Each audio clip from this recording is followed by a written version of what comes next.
Hey folks, Chris here. Thanks for joining me for another video.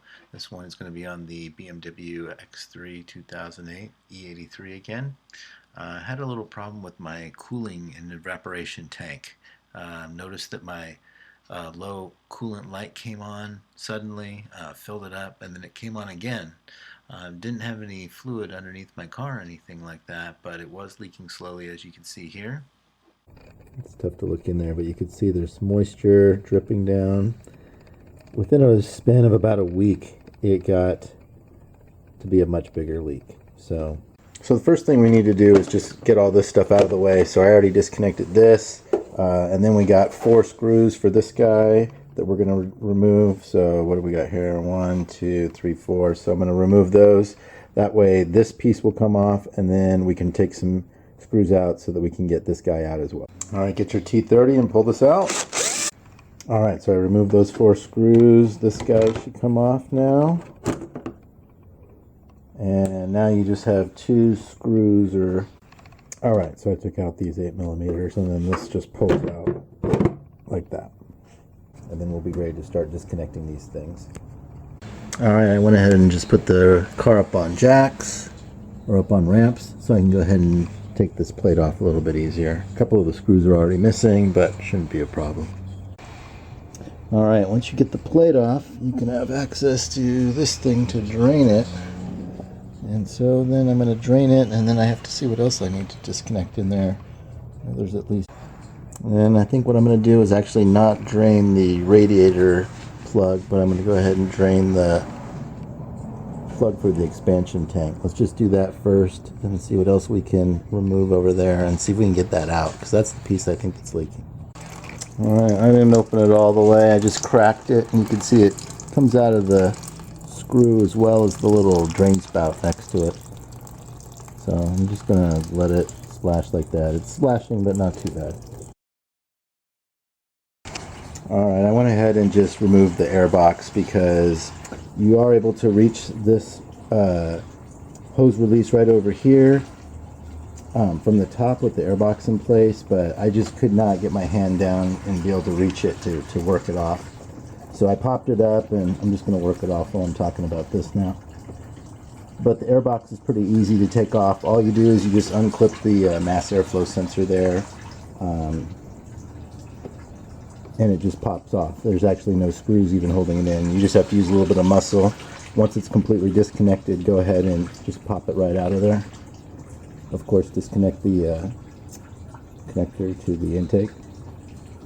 And I'm just trying to back this one off real slowly. Alright, some more progress here. Got this guy off. This is disconnected as well up here. So this is pulling away, but I can't seem to pop this one off up here. It's just really tough to get under there. So I'm trying to just work around it for now. And then I got the bottom one popped off. I actually had to kind of reach with the screwdriver from the other side, coming in this way, to get under there and twist it so that you can kind of twist it away from the housing, and then it popped off pretty well. So far these quick release hoses are working pretty well. I can't seem to get this one at the top. The bottom's finished draining now, so I'm going to go back under there, see if I can see that sensor or anything, see if there's other stuff I can disconnect, and then hopefully this thing will just kind of pop out eventually here. I might have to come back here and get this hose off first. Alright, finally got that one up over there. Trick was use a knife, and then I got that up. So, Alright folks, going to do another little voiceover here for the removal of the radiator fan. So over here on the driver's side, you have like a plastic collar and a plastic rivet. And what I'm doing there is just removing the plastic rivet, and the plastic collar is still there. You can actually see it. And then on the passenger side, you have a screw that you need to take out, so that's what I'm doing there with the socket wrench. So we're pulling that out, and those are actually the only 2 things holding the radiator cooling fan in place. So you can see now what I'm doing is just taking off one of the clips, and then there's another clip there kind of holding it in place, so that's removed. And then on the passenger side, there's another electrical clip that needs to be removed. And there I just removed the collar completely now, so now the bolt, the rivet and the collar are all out. And then you can see how that thing just kind of will move up now. And taking that out, and that's about it for taking out the radiator cooling fan. Alright, so I kind of got stuck and I needed to take the fan out because the fan shroud was in the way. So we're getting pretty close. There was a clip that was under here that I just pulled out, presumably for the bottom hose. So that one's removed, but it's still just hung up. I haven't unplugged the sensors yet or anything like that, but that's the next step.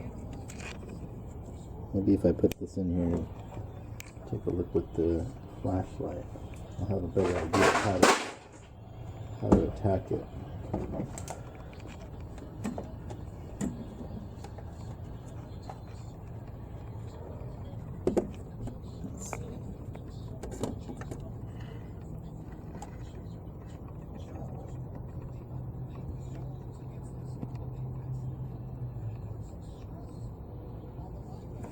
Alright, let's take a look. Alright, I finally got this out. I got kind of stuck at the end. I was just really afraid of breaking something. But what you have to do is really just kind of push that thing away and then pull up. I was afraid that maybe there was one more clip I had to release for this one, but that's just a sensor. And actually this was the sensor down here. And then this up here I think is something, not quite sure what that does, but there was no seal or clip you had to do. It's self-sealing. So this was the only clip. So once this is released, push it back and pull it up and get it out of there. It definitely helped once I pushed it away from the radiator. Somehow you have to get this thing to clear, this little nubby thing, and then once that does, it'll pull up. And then I wouldn't even bother with the sensor unplugging it until you get it free and you could pull it up. And then once you could pull it up, you could reach it much easier and disconnect it. And alright, I just kind of cleaned this up with some brake clean and a microfiber rag. Just spray the brake clean on the rag and try to wipe it around there with a screwdriver or your finger. I got the lower oil cooler back on. Again, I don't even think you needed to take it off. I took it off just to try to reach under here, and I didn't really need to. And it was kind of a pain to put back on, and then all of a sudden it just kind of clicked on. So it's not really using your strength, it's just get it lined up just right and it'll click right on. So I'm going to plug that sensor back in now that the sensor's on my new tank, seat my new tank, and see where we're at. Alright, it seems like it's seated. I just put my hand on top of it and then started banging down on it pretty hard, and it feels like it clicked and it doesn't want to come out now, and it looks like it's secured against there, so that's good enough for me. If it's leaking on the bottom, I could always bang down on it harder more, but that's good enough for now. And then let's see, I'll clean that bottom radiator hose and plug that in next, and just start plugging in the new hoses, and get my new upper radiator hose and put that on next. Alright, I went ahead and just re-secured this and just cleaned it up.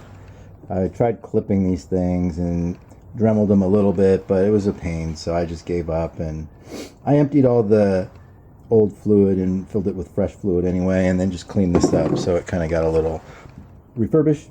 So let's keep going. Let's put our upper radiator hose on, and then we could probably put the air box back in. Alright, so we're pretty much done here. Got everything back together. I'm not going to put in the air scoop or the snorkel or anything because I'm probably going to check the tensioner down there. I ordered I think it's a T60 to take the tension off the belt tensioner, take the belt off, and then spin some of those pulleys to see which one's making noise, because in the morning sometimes I hear some noise coming from one of those. But I filled it up with coolant, 50-50 pretty much, and everything seems to be running well. Even the low coolant sensor came on and then it turned off, so that thing is working still, which I'm glad to see. And yes, you do need to open up the heater core to totally fill it. So I had to put my heat on, and you see a little stream of like water coming through here when the heater core is active. So it starts splashing. You see like I have a kind of a mess here. I'm gonna have to steam clean this later or pressure wash it. But yeah, it's got some water that splashes there when you have it going through the heater core. But that's about it. It doesn't seem to be leaking at all. I just kept topping it off until that one was at max. and I'm going to test it for a few days and we'll see how it goes. Alright folks, I thought I'd get in one last video here and use my GoPro Hero 4 with the super wide on here so you can see how that lens looks. And just to kind of finish up this repair and talk a little bit more about it. So everything is done. As you can see, I already pressure washed everything to clean up that radiator mess that was in here. Again, when you're filling this up, when it's cold, you can kind of just take it off and fill it up, close it, take it off, close it until it's full. You do have to run that heater core, but just make sure you turn off the heater before you take this cap off again, and then you won't make a mess like I did. And then also, I mentioned a couple of times that lower oil cooler, I think it is. Don't pull that clip, that doesn't need to come out. I would say though, you do need to take the air box out, take all this stuff out as we did, and the radiator fan as well needed to come out, just so I'd have enough room to reach everything.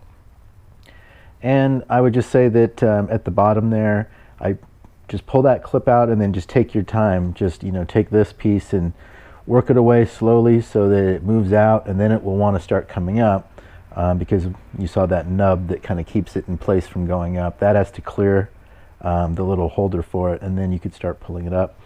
Then you just go ahead and pull it up. I reused my sensors, so there's the I think there's the pressure sensor, and then there's the temperature sensor as well. So I just reused mine, and there was a piece of plastic in there I had to clean up. So just make sure you clean all that up. And that's about it. And like I had mentioned, the next video is going to be about doing the idler pulley, the tensioner, and the belt as well. When I had all this stuff off, it was real easy to change that. That'll be in the next video. Hope this one was useful, and if you liked it, go ahead and put a like down there or subscribe to the channel. Thanks a lot.